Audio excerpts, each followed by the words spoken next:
gentlemen, welcome to today's conference call to discuss the recently announced acquisition of DeepCube by Nndm. My name is Ian, and I'm your operator for today's call. Yoav Stern, CEO of Nndm, will discuss the acquisition and the strategy, followed by a question and answer session. This call is being recorded.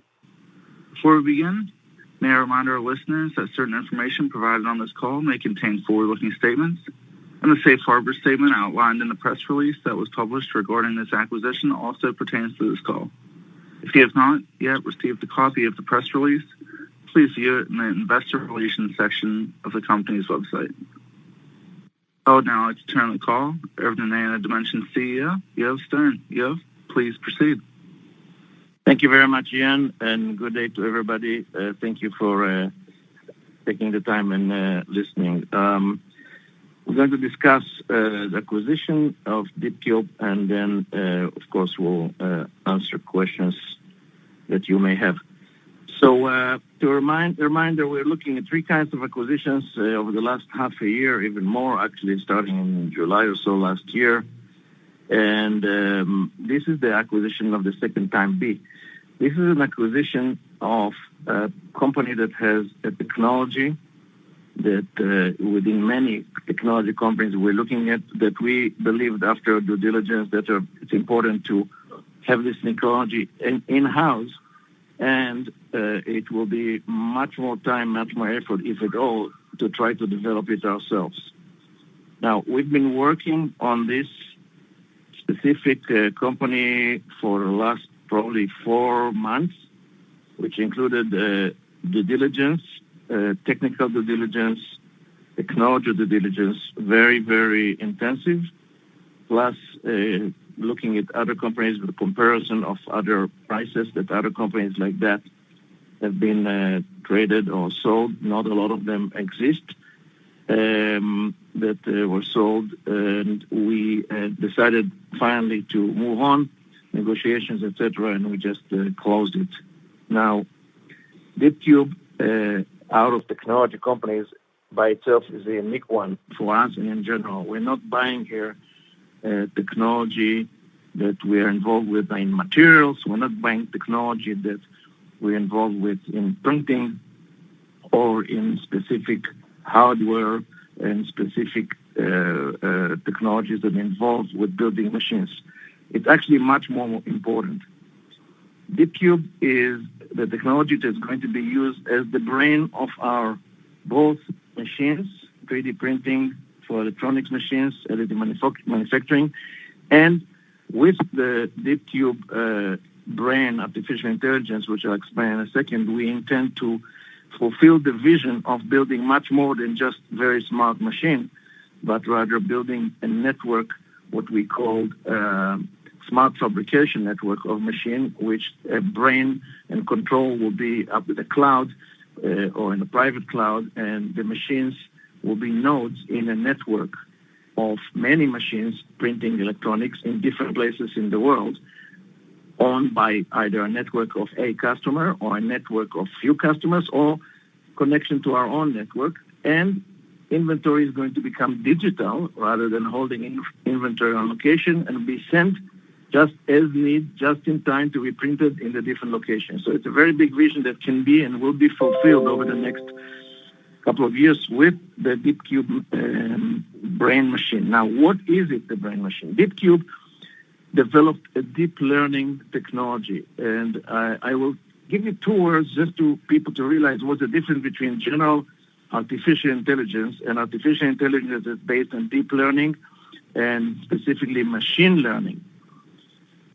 Our machines are in the process of being developed into being production machines. In production machines, you need to have a machine that is correcting itself. We can't afford machines that are printing, and the results are not at very high yield. So, by definition, a physical machine that's printing is printing with certain errors, and we need the brain that can read the errors as they happen in real time and correct the errors as they happen in real time, and that way makes the machine an intelligent machine. So much so for a network of machines. Deep learning and again, different from regular artificial intelligence, is a brain that is learning without having to teach it. The big problem with artificial intelligence is you have to teach it what is right and what is wrong. And deep learning technology was developed in the academy about 20 years ago, but it was never practical for industry because you needed cray computers, huge computers, to enable sophisticated programs and algorithms like this to look at a picture of a cat and a dog and then make a decision what is a cat and what is a dog.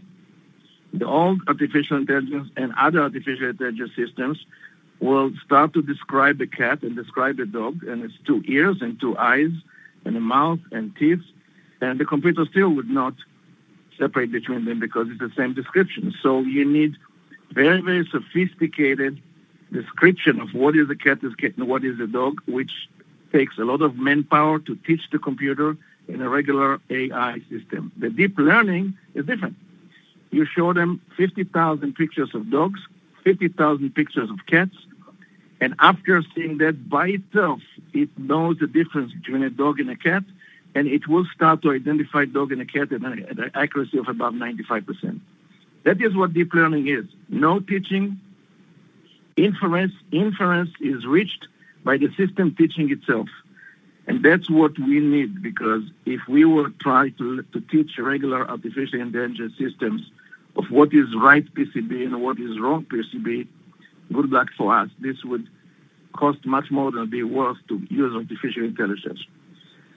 People, a group like DeepCube exists in about 4 or 5 companies around the world, as much as the level of DeepCube people. There's many other people trying to do it because the ability of what DeepCube reached is to have the deep learning, machine learning system not on a Cray main computer, but on a small edge device or machine edge device. This is the breakthrough. It's speeds that are order of magnitude higher than anybody else in the world. There's a group like this working in Tesla. There's a group like this working in Apple. There's a group like this working in Google. There's a group like this working in Facebook. I checked, tried to see other groups that reached or getting close to them, including this group. None. This group is working here with scientists that got together after years of research in this field. So we feel that we're very lucky to be able to acquire them. As I mentioned in the news release, there are contacts over the last year and a half between DeepCube and the most major semiconductors manufacturer around the world. The reason is very obvious. They want to mount the software straight into the CPUs and into the chips. We're not going to stop the discussion on that, even though it's not directly within our focus, but obviously it's a source of potential revenue. We'll continue it. What we're going to focus with DeepCube is applying this engine, call it brain engine, into our machine now, starting tomorrow, actually started yesterday, and developing the next generations of our machine with the smart capability to identify automatically all problems in fabrication, increase the yield by learning by themselves of what is wrong and what is right based on dozens of variables, including thermal pictures, which in quantities of thousands of pictures through a process, including of regular pictures, including of temperature, humidity, all the process variables. Everything is going to be swallowed by this engine, processed in real time, and cause the machine to be smart as it is printing and increase the yield and obviously getting into production successfully. Next step, of course, is going to be the machines going to start to be connected through this brain on the cloud between themselves, update each other, which machine, which batch is working or not working, which machine is free and clear, which machine is identifying errors that other machines has to know, and it becomes like a neural networks of printing machines. This is all coming around to fruition, or will coming into fruition in the additive manufacturing electronics industry. However, one thing we realized as we, in the last 4 months, did due diligence on DeepCube is that the same engine that we are now going to develop into vertically to electronics really fits, if you think about what I said until now, fits any other three-dimensional additive manufacturing printers. So if you have our engine, intelligent engine working, we're already considering licensing it out to people who are not competitors in the other areas of additive manufacturing business, not in electronics, which can apply the same intelligent solution for production machines that are in additive manufacturing metals or plastics or anything else.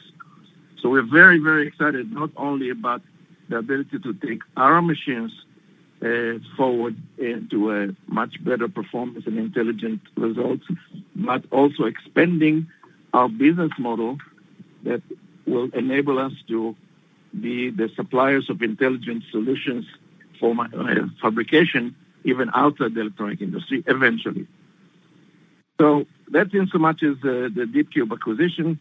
And if there will be questions afterwards, I'll be happy to discuss it. A couple of more issues that I want to discuss with you in this opportunity that we're together, kind of virtually together.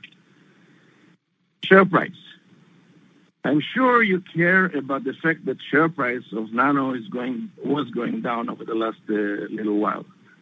Well, I care as well. First of all, I'm an investor. Secondly, all the upside of all 13 management members of Nndm, including the acquisition now and future acquisitions, is tied to the price of the share, which I insisted on. There's no other upside. Of course, they're getting paid salaries, but very minimal bonuses, and all the upside is from share going up. So we are on the same side of the fence, ladies and gentlemen. But the difference may be in between what the interests of us and you lie, which is equal place. Maybe there is an illusion that I intend to do something about it, about the share price that is artificial or superficial. That's not my business. I'm not in the business of trading-wise making the share price up or down. I'm not in the business of fighting the short players. Short players can play with any share. This is the way the market works. This is the way the cookie crumbles. Guys, whoever can't take the heat should not get into the kitchen. The way I will make sure the share price is going up is by running the business the best way I can and reaching results as fast as possible, not for the price of spending too much money foolishly, but spending it wisely because it's your money. And we do have enough money to reach the vision I discussed before, so we're very comfortable. I'm not going to announce events too early before they actually happen. I'm not going to push the M&A faster just because some shorts or non-shorts causing the share to go down or up. I'm going to run the business for you, for us, the way we envision it, and it will increase the value in a substantial manner because we're going to have a revolution now, not only in the electronic industry, but once we prove the case in the electronic industry, we're going to move on to three-dimensional printing in general. We do not pay bonuses to people who work for you just because they are coming to the office. They will make money together with you or will not. And since we don't intend to raise more money now, we have enough to fulfill the vision I've told you on all fronts, both internal development and M&A, not pressured under many other circumstances of other companies to raise money in a down round, low prices, or whatever. We're just going to run the business the best way possible. And in much as it relates to that, I want to remind you, we are not a SPAC. We're not running to buy or running to announce because the price of the share or because other reason that the lifespan of the SPAC is finishing in 18 or 24 months. We're an operating company well-financed thank you and thanks to you with very sincere thanks, but we are going to deliver for you a value that will be multiples of the value today. And we're going to do it by the way I've described it today and then a few times in phone calls before.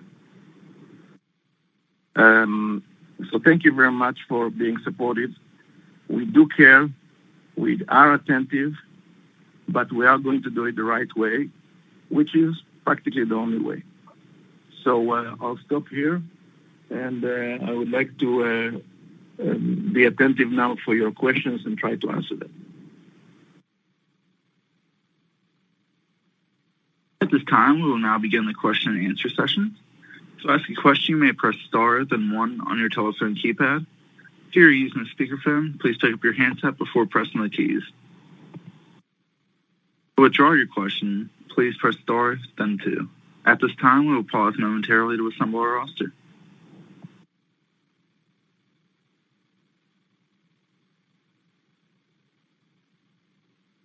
And our first question comes from David Masterson of Taylor Frigon. David, please proceed.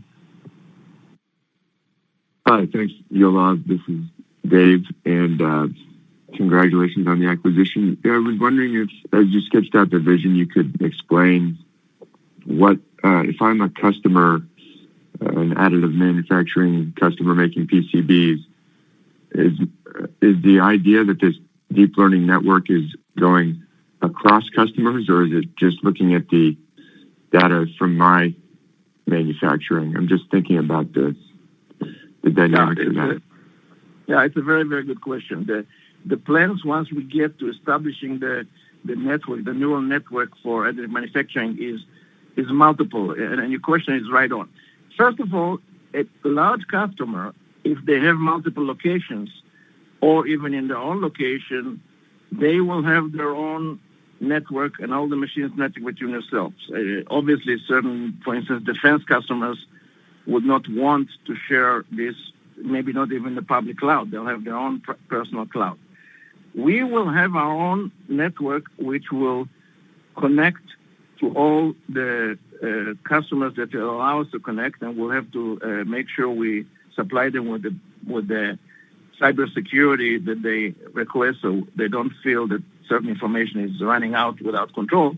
And we will use this network connecting to our customers to help them in maintenance, to help them in updating the machines in real time about errors that are happening on the other side of the world, or maybe batches of ink that are not proper, or certain things that takes afterwards weeks or months otherwise to conclude by reading reports by manpower.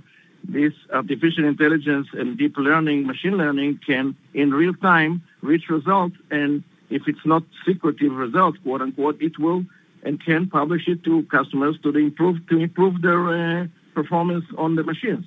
So that will be our part of the network. So it's multi-level.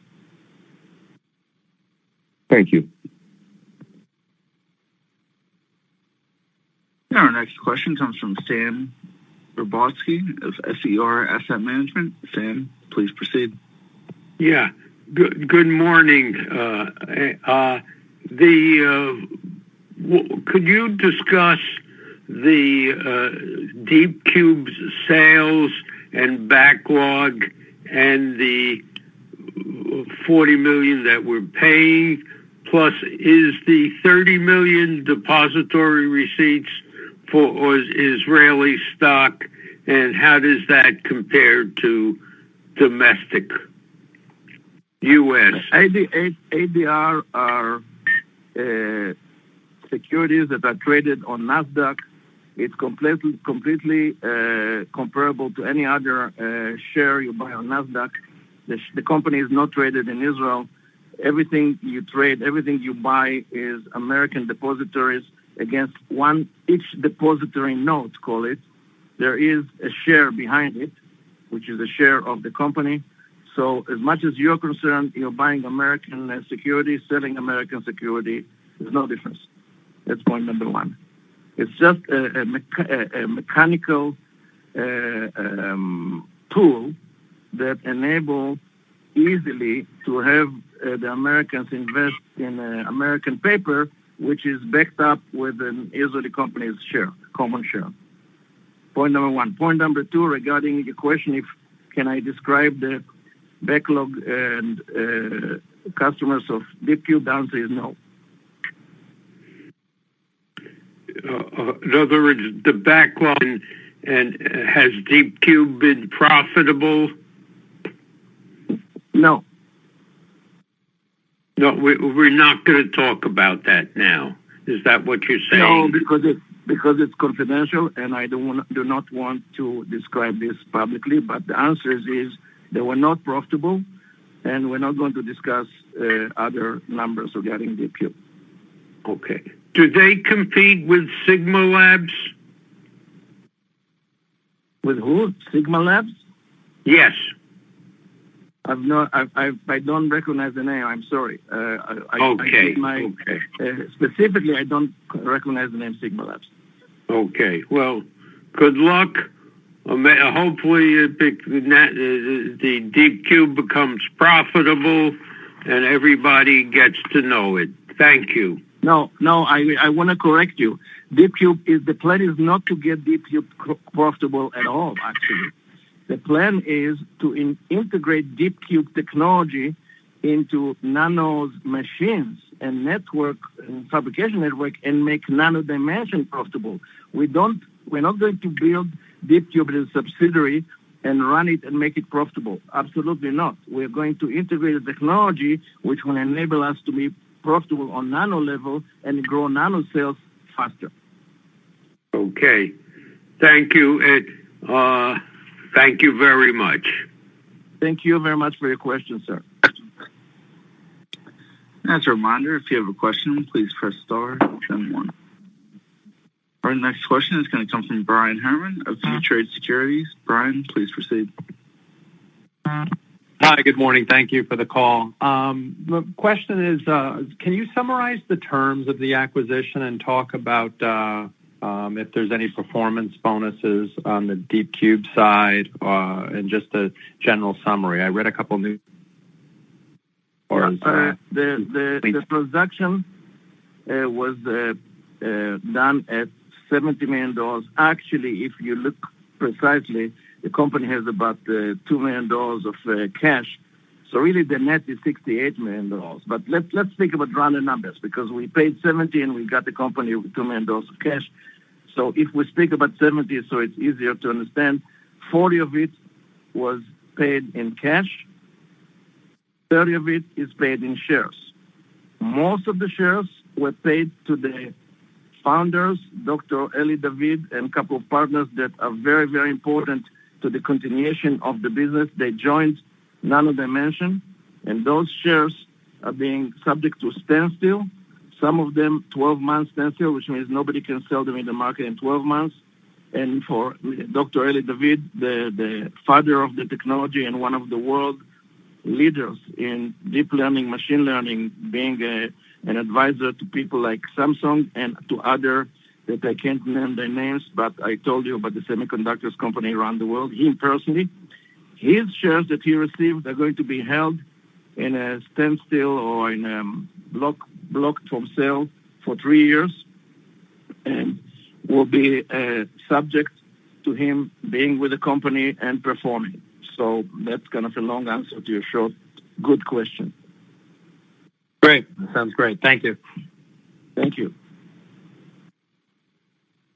Our next question comes from Assad from One-on-One Consulting. Please proceed. Hi. Thank you for explaining all the process. I just wanted to know that acquiring this machine learning and integrating with your existing machine, how complex this process is, and have you run any prototype on this, or the idea of integrating the deep learning with the nanodimension machines, how it was ensued, and how long will it take to get it to the implementation level? Thank you. The process is very complex. but it's not a technology barrier, because the most complex part of the process is to develop a deep learning, machine learning brain. That is done. That's what we're paying the money for. So that we probably shortcut the cycle that would have taken us 3 to 5 years, I would say. So we have the engine, we have the brain. Now we are implanting the brain into our machine. So the implantation is not building a brain. It's about connecting the brain, if you want to use this metaphor, into the nerve system of our machine. So the conclusions and the results of what the brain is thinking, analyzing in real time, is being sent through the nerve system into the different parts of our machine. That's a much less complex process, but it's a lengthy process of developing mostly software, by the way. It's not a lot of hardware.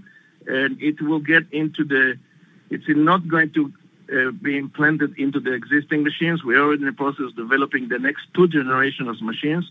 It's going to be in the next generations, and until it will be effective, it will take no less than 4 quarters and probably more than 6. So we can say that it will take up to 3 to 5 years to complete that integration and end-to-end operational module. No. I said exactly the opposite. I said it would have been 3 to 5 years to develop what DeepCube have developed in deep learning and machine learning. That one we saved. We don't have to go 3 to 5 years. You heard me the opposite way of what I said. I said that what we have to do is to implant the brain into our machine, and I said how long it will take. Thank you. Thank you.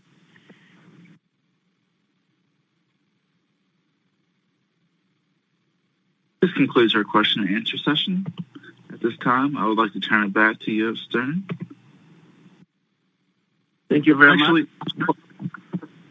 Yeah, there's more questions. Please let people that want to ask. We'll just be patient and wait if more questions come up. Certainly. Our next question comes from Bob Sagarina of Retail. Please proceed.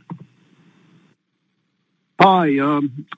Great acquisition. I just wanted to ask a question on the next generation machine. In one of your interviews, you said that it was looked like it was coming out over the summer or maybe even prior to the summer. Are we still on schedule for this? Yeah. The next, I want to make it clear. The next machine, which is based on the Dragonfly, is coming this summer.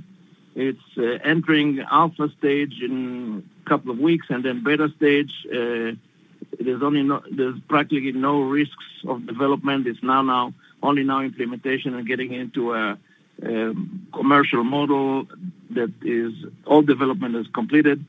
So yes, coming in the summer. The next, we have 2 more generations already on the, I would say, on the drawing boards, but it's more on the drawing boards. It's already in development. One for 2022, one for 2023, and those are more advanced machines. The second from now is totally not based on the existing machine. It's totally new technologies, and they will come and get us into the inflection point of sliding into the early production models, and where the market size grows 10 to 15 times, because we're beyond the just prototyping. So those is 2022, 2023. The summer one will come on time. So this next generation that you're working on now, that'll handle light manufacturing, correct? The first one will be early manufacturing, just very short runs, and the next one over is full manufacturing, yes. Okay, thank you. Thank you very much. Our next question comes from Moshe Fintoft of private investor. Please proceed. Hi, Yoav. Good morning. How you doing? Thank you very much. I just have a quick question. For the next acquisition, is Nndm going to be looking to buy an existing, and you don't have to answer like exactly, but are we looking to buy an existing 3D company or just something in the field? What was the other alternative, or something what? or like something that's going to add to Nanodimension's productivity? Are we going to like buy an existing company or like just a small pieces to add to the productivity of Nanodimension? We are going to buy neither or. We're going to buy either a company in the PCB business, which is a traditional PCB at the very high end that is selling to our own customers or our own future customers, that we're going to use this PCB manufacturer with traditional analog methodologies and convert them with our machines, slowly populate them with our new machines, and use them to get to our end customers and OEMs. Or we're going to buy, when we're looking to companies and we're negotiating with companies, I told this to everybody for the last 2 quarters, and we are moving ahead with few of them. The second type B, is companies that have technologies that we believe our machines in the next 2 generations will need those, and instead of developing it ourselves, it's worthwhile to pay, even if a bit premium, to buy the companies that have these technologies. That's the second type B. And then type C, we're going to buy, and we're looking at companies that have complementary technologies that are not necessarily to be integrated in our machines, but they're going to be part of the fabrication network that we are building, and they're going to be machines that are catering into the same customers, even though doing other things, not 3D necessarily. Maybe they do inspections, and maybe they do packaging.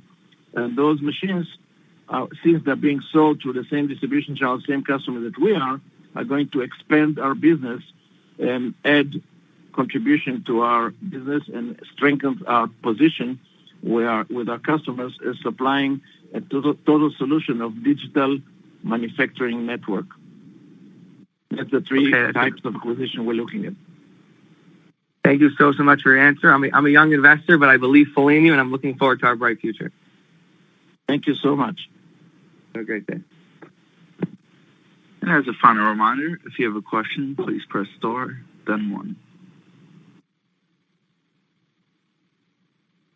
Okay, I think at this point, is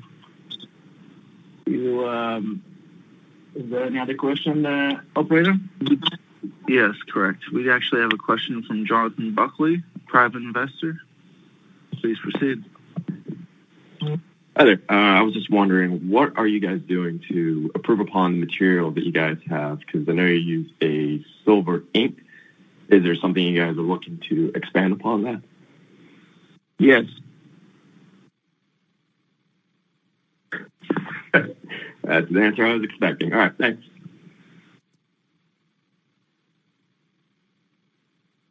Our next question comes from Randy Simmons, private investor. Please proceed.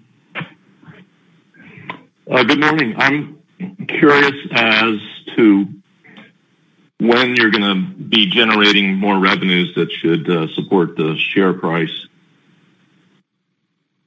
I have no idea. You know what I have no idea what you're talking about supporting share price. I can tell you about what's our plans, and if you're looking for substantial revenue in the next few quarters, you're invested in the wrong company. I said it for the last year. That answers my question. No, thank you. Well, I've been an investor for 2 or 3 years now, so I'm holding. That's great. Thank you for what you're doing. We count on you guys, because as I tell you, I'm very encouraged on how we proceed. Obviously, the revenue will be growing, but I'm much more excited from what opens up with the technologies and the fact that the corona, once it clears the way, I believe there'll be kind of a slingshot effect. I think we mentioned it and we spoke about it before. But I don't want to waste executives' time in running after customers that don't even come to the office, because in Germany, for instance, because they're not allowed to be in the laboratories. So we are kind of treading the water very carefully to spend the money right in the right time, and we believe it's coming. I do too. Thank you. Thank you. We have another question from Brian Herman of View Trade Securities. Please proceed. So, Yoav, what milestones would you look at for an investor looking to see if the company can scale and actually start producing revenue? How far out do we go? Can you talk in general terms as far as from a distance what we should look for as the company scaling? 2 years. So if you're patient, and you'll see in the next 2 years, not in 2 years, I'm speaking about within the next 2 years, you'll see growth in revenue, both organically and through acquisitions. But I believe you ask, if I understand your question, when do you want to see inflection point substantially? You have to have an attention span of 2 years. Okay. And are we going to see two lines where you're selling machines and getting recurring revenue, and then another line where it's actually a factory type environment? Yeah. You may, based on acquisitions potentially that I'm looking at, you may end up seeing a couple of lines. Yes. But all the lines, sir, obviously going to similar customers, similar verticals, to a similar distribution channel, similar go-to-market. Otherwise, we're becoming an investment company, and we're not. We need to get the lines sold in a way that is synergistic and leveraging the business model. Okay. And do you see a need to access the capital markets, equity or debt, or any convertible securities in the foreseeable future? Absolutely not. We have $1.42 million of cash, $1.42 billion of cash. We believe we have proper funding for all the plans and the visions I have described here, including internal development and acquisitions. Wow, that's great. Hey, congrats on the progress so far. It's been great to watch. Thank you so much, sir. Much appreciated. This time, it looks like we have no further questions. I would now like to turn it back to Yoav Stern. Okay. Thank you very much. I think everybody now is in New York, at least going back to work, and I congratulate you, and hopefully you'll have a good day today and a good weekend. Thank you very much for listening to us. We're looking forward in the next short while to talk to you again, because we think we have evolution and developments, and I promise to be back on this line and hopefully shortly to speak with you. Thank you very much. The conference is now concluded. Thank you for attending today's presentation. You may now disconnect.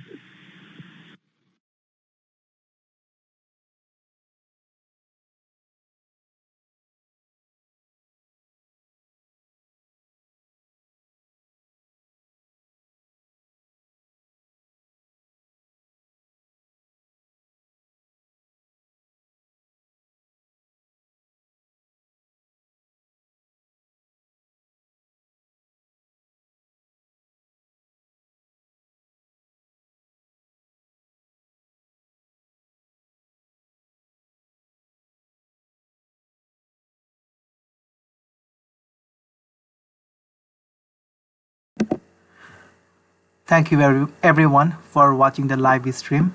It was a very good update, and it's really going good, right? Today is a green day. Like all of the shares I hold, all of them are green today.